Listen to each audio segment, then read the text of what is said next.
Okay, so there's a couple of things that we need to look at here. One immediately, and that's route reflector. So let's just remind ourselves just a little bit about the route reflector.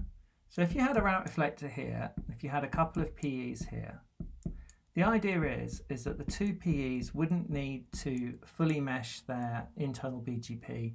They could just connect up to the route reflector here. And of course on this diagram we can see the two PEs. And you could draw a route reflector over to the right. Now, of course, the route reflector has some real data connections. We'll pop that in here.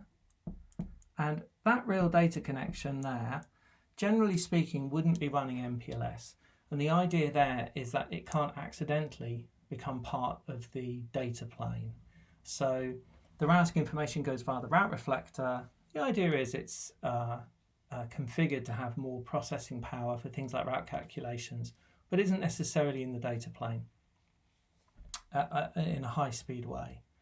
Okay, so with that in mind, the routes that are coming over internal BGP, in this case the Layer 3 VPN routes, have to be bounced off the route reflector. And we know that no route will come out of BGP unless it's a valid route. It'll appear as hidden or in some other restricted form.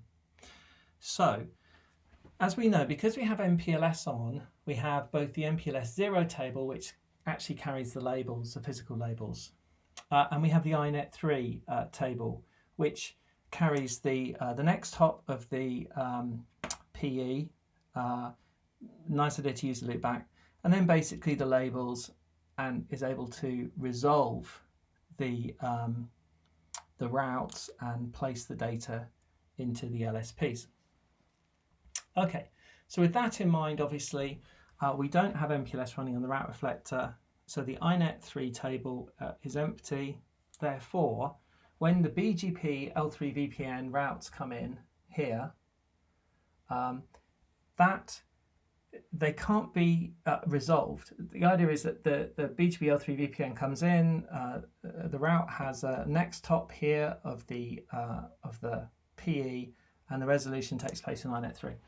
So what we're going to do is we're going to put a static in the INET 3 RIB, and this static route is going to be for all of the loopbacks. We're going to use the keyword receive. Juniper has a lot of special knobs and features on their static routes. Receive places a route directly into the routing table, which is what we want. You could even say it's been designed for this.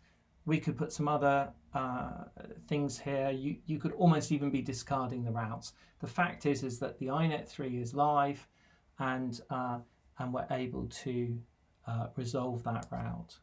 So there we have it, and we're able to go. We're good to go.